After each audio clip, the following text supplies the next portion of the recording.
और consistent performance के लिए सिर्फ सिल्वर पंप्स एंड मोटर्स, नाम याद रखना। એક મુસ્લિમ યુવક જેને સોશિયલ મીડિયા મારફતે જાણે યુવતીને વશમાં કરી લીધી, મન ફાવે તેવું કામ કરાવવા લાગ્યો, ક્યારેક અશ્લીલ ફોટોસ તો ક્યારેક વિડીયો મંગાવવા લાગ્યો, ક્યારેક સિગરેટના ડામ અપાવતો તો ક્યારેક બ્લેડ મારવાનું કહેતો, QR કોડ મોકલીને પૈસા પણ મંગાવતો. આ હેવાન યુવકે 20 વર્ષીય યુવતીનું જીવન બરબાદ કરી દીધું. નમસ્કાર, આજની ક્રાઇમ કહાની સાથે હું છું ખુશ્બુ પંડ્યા.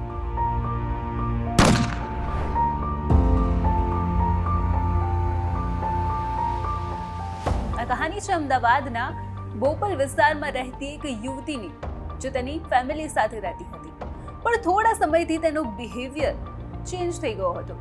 તમને સવાલ થઈ રહ્યો હશે ને કે આખરે શું થયું હશે?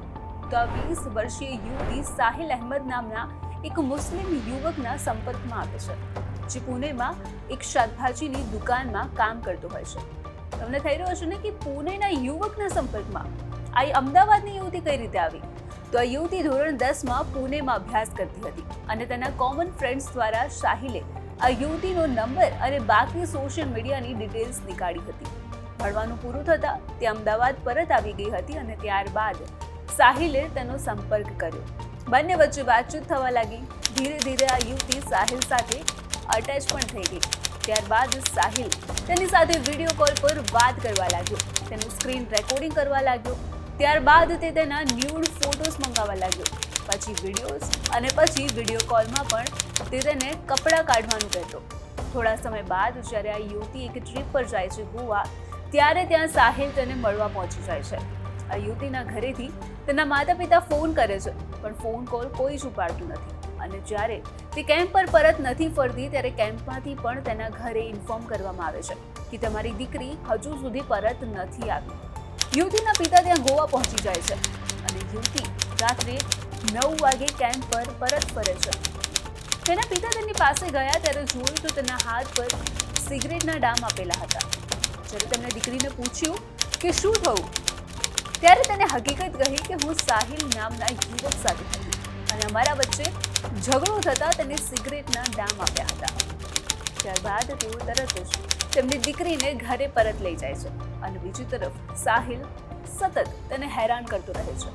તેના ફોટોઝ અને તેના વિડીયોઝ વાયરલ કરી દેવાની ધમકી આપીને તેની પાસેથી પૈસા પણ પડાવે છે. અલગ અલગ QR કોડ મોકલીને પેમેન્ટ મોકલવાનું કહે છે અને જો તે ના પાડે તો રિલેટિવ પાસેથી પૈસા માંગવાનું કહેતો. આ બધાથી કંટાળીને યુવતીએ 2 વખત આત્મહત્યાનો પ્રયાસ પણ કર્યો, છતાં પણ સાહિલે બ્લેકમેલિંગ કરવાનું ચાલુ જ રાખ્યું, જેથી યુવતીની માતાએ બોપલ પોલીસ સ્ટેશનમાં ફરિયાદ નોંધાવી. ફરિયાદ મળતા જ પોલીસ સાહિલની પુણે જઈને ધરપકડ કરી લે છે.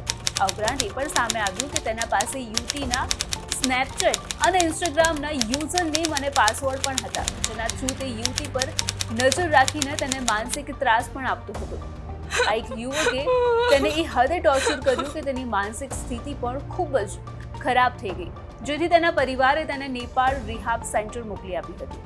ખેર, અત્યારે તો બોપલ પોલીસે દુષ્પ્રેરક, બ્લેકમેલ અને માનસિક સતામણીને લઈને આરોપી સાહિલ અહેમદ વિરુદ્ધ ગુનો નોંધીને ધરપકડ કરી છે.